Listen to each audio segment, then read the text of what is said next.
Hello बच्चों, कैसे हैं आप लोग। उम्मीद करते हैं कि आप लोग अच्छे होंगे। तो इन दिनों बच्चों हम लोग पढ़ रहे हैं विलेन चैप्टर, कक्षा 12 का विलेन चैप्टर पे हम लोग बात कर रहे थे। कौन सा चैप्टर? चैप्टर नंबर 2 था, है ना। अच्छा, एनसीईआरटी में जो अभी न्यू सिलेबस आया है, क्या है? एनसीईआरटी में जो न्यू सिलेबस आया है वो विलेन चैप्टर को आपके पास में, किसको? विलेन चैप्टर को पहला बनाया, मतलब क्या? ठोस चैप्टर को कट कर दिया है। बात को समझ पा रहे हैं ना। तो आपके हिसाब से, पुरानी बुक के हिसाब से ये दूसरा चैप्टर है और नई बुक के हिसाब से ये आपका पहला चैप्टर है। तो बच्चों हम लोग क्या किए थे कि बहुत कुछ विलेन के हेडिंग के बारे में बात हो गई थी काफी ज्यादा। जैसे मतलब काफी ज्यादा का मतलब क्या, विलेन क्या होता है, विलेन कितने प्रकार का होता है। तो बच्चों हम लोग क्या किए थे कि अवस्थाओं के आधार पे, क्या? अवस्थाओं के आधार पे, अवस्थाओं के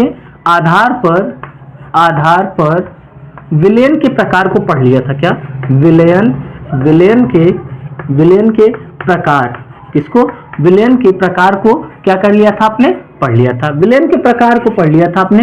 तो बच्चों देखना, विलेन का प्रकार कितने प्रकार से निकल गया था बच्चों? आपके पास में 9 प्रकार का। कितना? 9। कौन कौन सा था बच्चों? तो देखना ऐसे, ठोस का, ठोस से बनाए थे, ठोस, द्रव और फिर किसका? गैस का। तो बच्चों क्या था यहाँ से, इसमें 3 बना था, ठोस, है ना, द्रव, गैस। तो इसी प्रकार से बच्चों इसका 3 निकल के आया, फिर इसका भी 3 निकल के आएगा, फिर इसका भी 3 निकल के आएगा। 3 त्रिक का 9 प्रकार से विलेन आपने देख लिया था। अब हम लोग जो बच्चों पढ़ेंगे, ये आपके पास में ये पहली अवस्था थी, अवस्थाओं के आधार पर विलेन का प्रकार। अब लोग पढ़ेंगे सांद्रताओं के आधार पर विलेन के प्रकार। क्या? सांद्रता के आधार पर, सांद्रता के आधार पर दूसरा नंबर क्या था विलेन के प्रकार में? दूसरा नंबर आएगा आपके पास में सांद्रता के आधार पर विलेन का प्रकार। क्या आएगा? विलेन का प्रकार।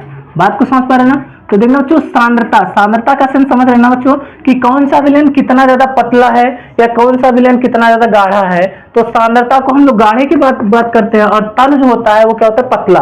तो मतलब हम लोग सांद्रता के आधार पर पढ़ेंगे क्या? विलेन के प्रकार। तो सांद्रता के आधार पर बच्चों विलेन को 2 भागों में बांटा गया है। क्या? पहला नंबर, यहाँ देखना, पहला नंबर जो है वो क्या है? संतृप्त विलेन। कौन सा आएगा? संतृप्त विलेन। बात को समझ पा रहे ना। कौन सा आएगा? संतृप्त विलेन। फिर दूसरा आएगा, क्या आएगा? असंतृप्त विलेन। क्या आएगा? संतृप्त विलेन, है ना। बात को समझ पा रहे हैं ना बच्चों आप लोग। तो मतलब आप लोगों ने क्या पढ़ा था? अवस्थाओं के आधार पढ़ने के बाद हम लोग क्या चर्चा कर रहे हैं कि आपके पास में सांद्रता के आधार पर विलेन के प्रकार कितने प्रकार के होते हैं? 2 प्रकार के। तो बच्चों हम लोग देखते हैं कि क्या होता है आपके पास में सांद्रता के आधार पर विलेन के प्रकार में। संतृप्त विलेन क्या होता है? कौन सा?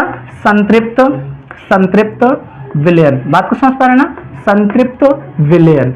बच्चों देखना, संतृप्त विलेन क्या होता है? तो कहेंगे क्या कि ऐसा विलेन जिसमें, देखो बच्चों कभी कभी ऐसा होता है, जैसे आपने क्या किया, चीनी और पानी को लिया और उसमें क्या करते हैं आप? घोलते हैं। तो एक कंडीशन ऐसी आती है कि जब नॉर्मल, मतलब कोई टेम्परेचर ना हो, नॉर्मल ताप पे, मतलब सामान्य ताप पे अगर चीनी और जल को घोला जाए तो क्या होता है कि कभी ना कभी वो डालते जाएंगे घुलता जाएगा।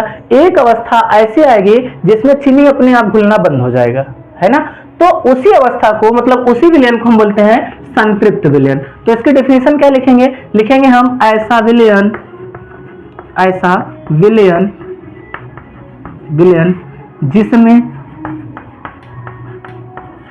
जिसमें स्थिर ताप एवं दाब पर, स्थिर ताप एवं दाब पर और अधिक विलेय पदार्थ, क्या? विलेय पदार्थ क्या लिखेंगे? पदार्थ घोला ना जा सके। क्या? घोला ना जा सके। तो ऐसे विलेन को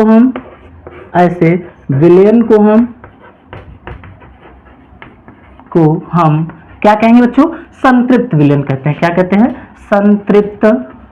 संतृप्त विलेन कहते हैं। बात को समझ पा रहे हैं बच्चों। मतलब क्या, और अधिक विलेय पदार्थ जो निश्चित ताप एवं दाब हो तो और अधिक विलेय पदार्थ हम लोग क्या कर सके, घोल ना पाए, तो ऐसे विलयन को हम क्या कहेंगे, संतृप्त विलयन कहते हैं। बात समझ पा रहे हैं बच्चों, आप लोग लिख लिए होंगे उम्मीद करते हैं। तो इसको मिटाते फिर बात करते हैं हम लोग असंतृप्त विलयन पर। ठीक है बच्चों, आपके पास में दूसरा जो आता है वो निकल के आता है क्या, असंतृप्त विलयन। कौन सा आएगा, असंतृप्त, क्या आएगा, संतृप्त, असंतृप्त विलयन, है ना। तो ये क्या हो जाएगा बच्चों, असंतृप्त विलयन आपके पास में क्या हो जाएगा, तो बोलेंगे हम लोग क्या, अब उसी सेम मतलब वही डिफिनेशन रहेगी, लेकिन जहां आपने लगाया था क्या कि विलेय पदार्थ ना घोला जा सके, उसी में लिख लेंगे हम लोग क्या, विलेय पदार्थ घोला जा सके। मतलब ऐसा विलयन, क्या लिखेंगे, ऐसा विलयन, विलयन जिसमें स्थिर ताप एवं दाब पर, क्या, स्थिर ताप एवं दाब पर, ताप एवं दाब पर और अधिक विलेय पदार्थ, क्या, विलेय पदार्थ घोला जा सके, क्या करेंगे, घोला जा सके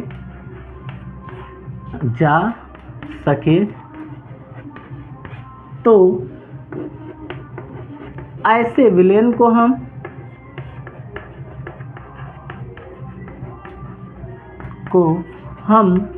क्या कहेंगे बच्चों, आपके पास में असंतृप्त विलयन कहेंगे। क्या कहेंगे, असंतृप्त विलयन कहते हैं। बात को समझ पा रहे हैं ना आप लोग, क्या कहते हैं, असंतृप्त विलयन कहते हैं। ये चीज आपके पास में क्या थी, सांद्रता के आधार पर विलयन के प्रकार कितने प्रकार के होते हैं, 2 प्रकार के, संतृप्त और असंतृप्त को आपने पढ़ लिया है बच्चों। एक चीज यहाँ इंपॉर्टेंट, ये विलेय है ना। तो विलेय क्या होता है, ये पिछली वीडियो में हम लोगों ने बात किया था। बात को समझ पा रहे हैं ना कि विलेय क्या होता है, क्या कहते थे कि जिसमें क्या होता है कि जिसकी मात्रा कम हो या जिसे जो विलायक पदार्थ में घोल दिया जाए या घुल जाए तो उसे हम क्या कहते हैं, विलेय कहते हैं। बात को समझ पा रहे हैं ना। तो चलिए बच्चों, हम लोग की जो हेडिंग बनती है, ये सांद्रता के आधार पर विलयन के प्रकार पढ़ने के बाद हम लोग देखेंगे कि सांद्रता को व्यक्त करने के लिए कारक, मतलब सांद्रता को हम कैसे ज्ञात करेंगे। तो व्यक्त ना कह के हम लोग लिखेंगे सांद्रता को ज्ञात करने के लिए कुछ नियम या सूत्र, उसके हिसाब से जैसे आप लोग पढ़े होंगे। हेडिंग में हम लिखवाए थे पिछली वीडियो में ही कि क्या हेडिंग है आपके पास में, द्रव्यमान प्रतिशत, आयतन प्रतिशत, है ना, आयतन, द्रव्यमान प्रतिशत, मोल अंश, मोलरता। तो इन्हीं सब पे हम लोग क्या करते हैं, चर्चा करते हैं। ठीक है, चलिए इसको मिटाते हैं, ठीक है ना। तो आपके पास में क्या है, हेडिंग है आपके पास में क्या कि विलयन की, ये नेक्स्ट नंबर 1 नहीं है, नेक्स्ट नंबर आप लोग देख लीजिएगा कौन सी हेडिंग है। तो विलयन की सांद्रता को है ना, सांद्रता को व्यक्त करना, क्या करना, व्यक्त करना। बात को समझ पा रहे हैं ना। चलिएगा, ये बच्चों विलयन की सांद्रता को व्यक्त करना क्या होता है आपके पास में। तो विलयन की सांद्रता को हम लोग निम्नलिखित रूप से व्यक्त कर सकते हैं। जैसे आपके पास में पहला क्या होता है, द्रव्यमान प्रतिशत, क्या आएगा, द्रव्यमान प्रतिशत, है ना, प्रतिशत। फिर आएगा आपके पास में बच्चों क्या, दूसरा आएगा आयतन प्रतिशत, क्या, आयतन, मतलब कितने प्रकार से हम लोग द्रव्यमान की सांद्रता, मतलब विलयन की सांद्रता को व्यक्त कर सकते हैं या ज्ञात कर सकते हैं, और इसके बारे में हम लोग देख रहे हैं। तो क्या, द्रव्यमान प्रतिशत, फिर आएगा आयतन प्रतिशत, क्या आएगा, आयतन प्रतिशत आएगा, प्रतिशत। फिर आपके पास में आता है बच्चों तीसरा क्या, द्रव्यमान आयतन प्रतिशत, क्या आएगा, द्रव्यमान आयतन प्रतिशत, क्या आएगा, प्रतिशत। बात को समझ पा रहे हैं ना। फिर बच्चों आएगा आपके पास में चौथा आएगा पार्ट्स पर मिलियन, क्या आएगा, पार्ट्स पर मिलियन, है ना, मिलियन लिखते हैं, विलियन है, मिलियन। बात को समझ पा रहे हैं ना। फिर आपके पास में बच्चों आएगा, इसको पीपीएम भी बोलते हैं, क्या बोलते हैं, पीपीएम। आपके पास में एक विलयन का सवाल है इससे पीपीएम से रिलेटेड करके, तो हाँ हम लोग देखेंगे, ठीक है ना। फिर पांचवा आएगा आपके पास में मोलरता, क्या आएगा, मोलरता, है ना। फिर आपके पास में छठवां यही देख लेते हैं, जगह है तो क्या होगा, मोललता, क्या आएगा, मोललता। बात तो समझ पा रहे हैं ना। फिर आपके पास में क्या आएगा बच्चों, ये आपके पास में 7वां नंबर आएगा नार्मलता। एक आपके चैप्टर में नहीं है एनसीईआरटी में, लेकिन फिर भी हम लोग चर्चा कर लेंगे नार्मलता के बारे में, है ना। फिर आपके पास में क्या आएगा बच्चों, यहाँ से 7वां नंबर आएगा, 8वां नंबर आएगा, क्या आएगा, मोल अंश। क्या आएगा, मोल अंश। बात को समझ पा रहे हैं ना। तो ये था आपके पास में, मतलब इतने तरीके से हम सांद्रता, विलेन की सांद्रता को क्या कर सकते हैं, निकाल सकते हैं। तो चलिए बच्चों, हम लोग पहली हेडिंग बनाएंगे। कौन सा हेडिंग बनाएंगे, द्रव्यमान प्रतिशत, ठीक है ना। तो इसको मिटाते हैं, फिर हम लोग द्रव्यमान प्रतिशत पे बात करते हैं। तो आपके पास में पहली हेडिंग क्या बनाए हम लोग, द्रव्यमान प्रतिशत। क्या हो जाएगा, द्रव्यमान, है ना, प्रतिशत। बात को समझ पा रहे हैं ना। चलिएगा देखना बच्चों, द्रव्यमान प्रतिशत क्या होता है। तो अगर हमको द्रव्यमान प्रतिशत निकालना है तो अवयव का द्रव्यमान बटे विलयन का कुल द्रव्यमान गुणा 100। तो मतलब क्या कह सकते हैं कि किसी विलयन में उपस्थित अवयव का द्रव्यमान और विलयन का कुल द्रव्यमान के गुणनफल और 100 के गुणा को हम क्या कहते हैं, ये द्रव्यमान प्रतिशत कहते हैं। जैसे क्या, यहाँ से सूत्र बनाएंगे तो क्या हो जाएगा, द्रव्यमान प्रतिशत बराबर आपके पास में फार्मूला निकल के चला आएगा, है ना। क्या आएगा, प्रतिशत बराबर फार्मूला क्या हो जाएगा, यहाँ हो जाएगा अवयव का द्रव्यमान। यहाँ क्या लिख रहे हैं, अवयव का द्रव्यमान प्रतिशत। तो क्या हो जाएगा, अवयव का द्रव्यमान, क्या लिखेंगे, अवयव का द्रव्यमान, है ना, बटे विलयन का कुल द्रव्यमान। क्या, विलयन का कुल द्रव्यमान।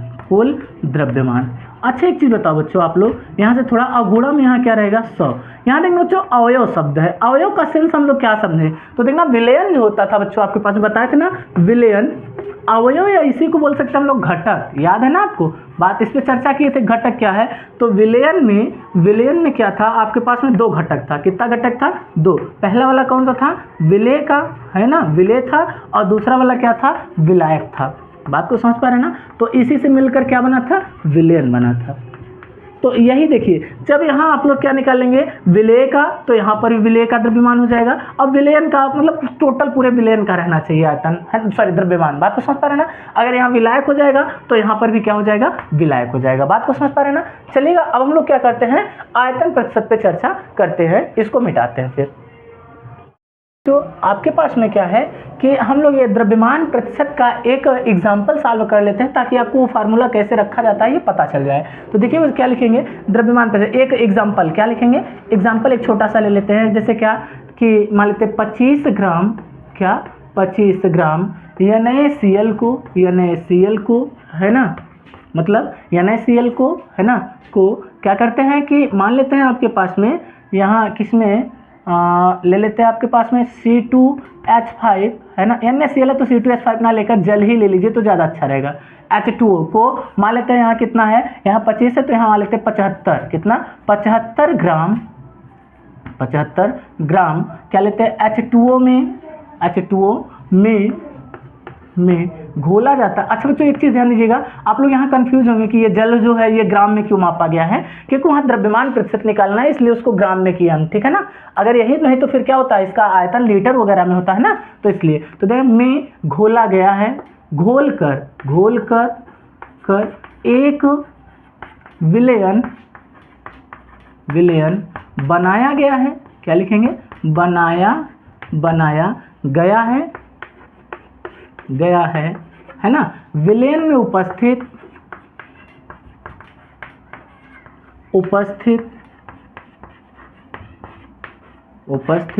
NaCl का द्रव्यमान प्रतिशत ज्ञात कीजिए। क्या, द्रव्यमान प्रतिशत ज्ञात कीजिए, है ना। यही आपके पास में क्या करेंगे, ज्ञात कीजिए।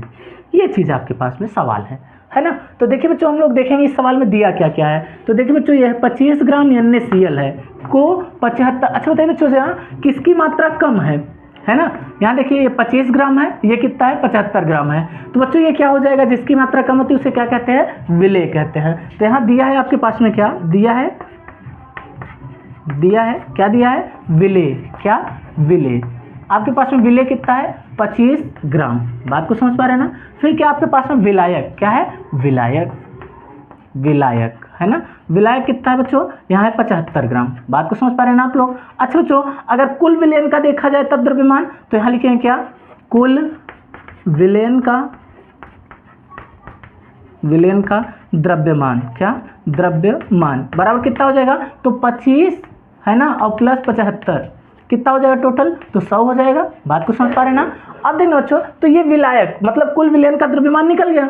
अब आपको क्या चाहिए, विलेय मतलब कह रहा है NaCl। देखिए यहाँ देखिए कह रहा है 25 ग्राम NaCl को 75 ग्राम H2O में घोलकर एक विलयन बनाया गया है। विलयन में उपस्थित NaCl। बच्चों देखो NaCl मतलब कौन है, विलेय है, क्योंकि मात्रा कम है तो हमसे पूछा विलेय की सांद्रता। बात को समझ पा रहे ना। तो चलिए बच्चों हम लोग सूत्र लगाएंगे, इसको मिटा लेते हैं। सवाल आप लोग स्क्रीनशॉट वगैरह कॉपी में नोट्स में लिख लीजिएगा, फिर हम लोग क्या करते हैं सूत्र लगाते हैं और यहाँ पे इसको मिटाएंगे नहीं, देखेंगे क्या क्या दिया है, फिर सॉल्व कर लेते हैं।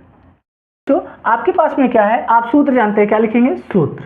यहाँ सूत्र क्या होता है बच्चों, द्रव्यमान प्रतिशत बराबर, क्या जानते हैं, द्रव्यमान प्रतिशत बराबर, प्रतिशत द्रव्यमान प्रतिशत बराबर आपके पास में क्या होता है, वही होता है, क्या हो जाएगा यहाँ से। अच्छा किसका निकालना है द्रव्यमान प्रतिशत, तो यहाँ लिख लेना विलेय, क्योंकि बोला है ना आपको पता चल गया विलेय है, तो यहाँ विलेय का द्रव्यमान, विलेय का द्रव्यमान प्रतिशत बराबर क्या हो जाएगा, विलेय का द्रव्यमान क्या हो जाएगा, द्रव्यमान, और गुणा में कितना होता है 100, अब फिर पूरे का बटा कितना हो जाएगा आपके पास में बच्चों, यहाँ हो जाएगा आपके पास में कुल विलयन का द्रव्यमान, क्या हो जाएगा, कुल विलयन का द्रव्यमान, है ना, मान।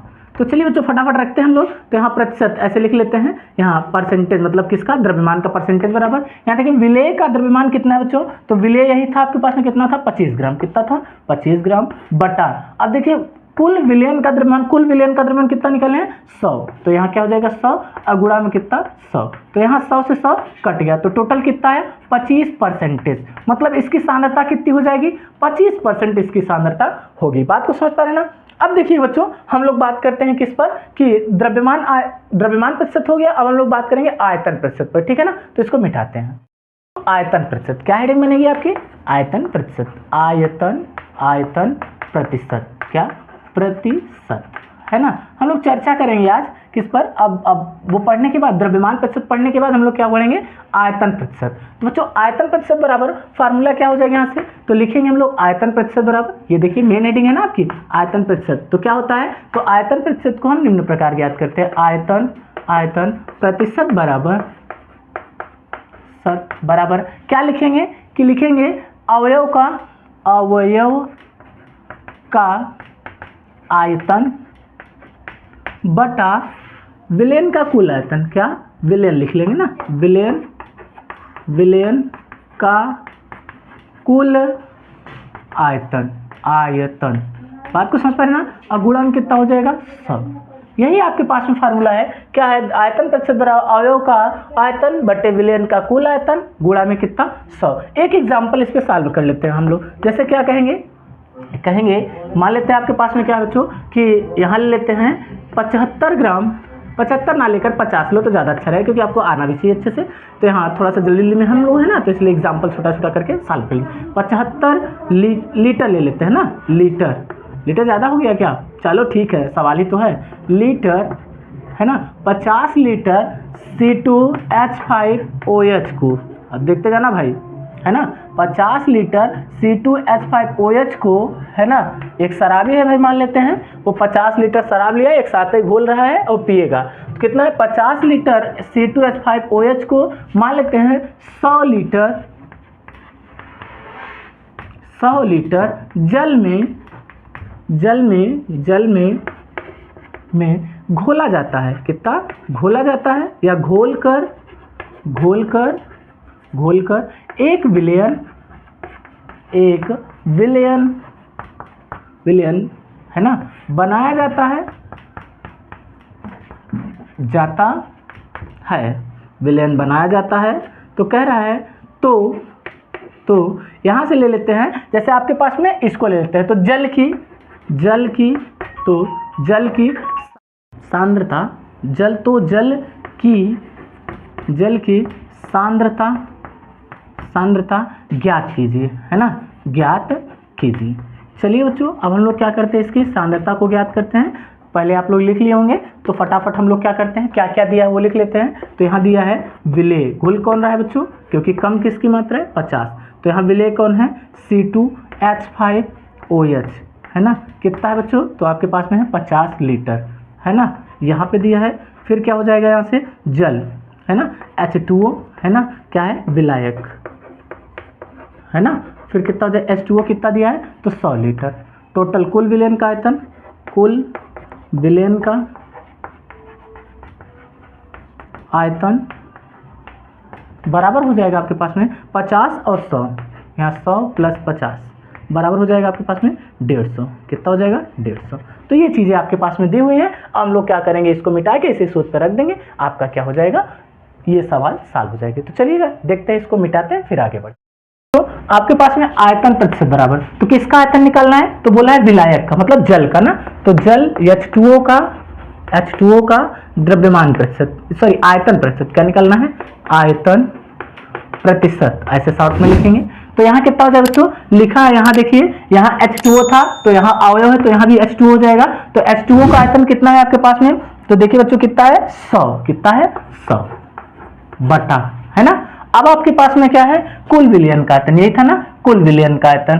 अब देखना कुल विलयन का आयतन कितना है 150, कितना है 150 गुणा में कितना हो जाएगा 100, यहाँ 0 से 0 कट गया, 2 पंचे 10, 5 तिहाई 15, तो बचा कितना बच्चों, यहाँ आयतन प्रतिशत बराबर आपके पास में बचेगा कितना 100 दूना 200 बटे का कितना 3, इसको करेंगे काटेंगे 3 छाक 18, इधर बचेगा कितना 2, फिर 3 छाक 18, आपको समझ पा रहे ना कितना, दशमलव समथिंग करके कुछ आएगा, बात को समझ पा रहे ना। 6 करके या 6 क्या 3 त्रिका 9, ऐसे 3.33 करके ऐसे चलाएगा, बात को समझ पा रहे हैं। तो ये आपके पास में क्या था, आयतन प्रतिशत ज्ञात करने के लिए फार्मूला और उसका एग्जाम्पल था।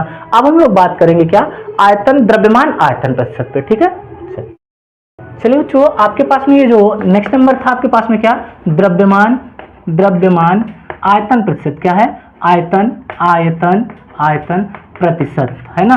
चलिए बच्चों, इस पे हम लोग बात करते हैं। तो देखना बच्चों, द्रव्यमान आयतन प्रतिशत कुछ खास नहीं होता है, ये बच्चों ज्यादातर उपयोग होता है औषधियों को जब बनाते हैं तो उसका माप करने के लिए, बात को समझता है ना।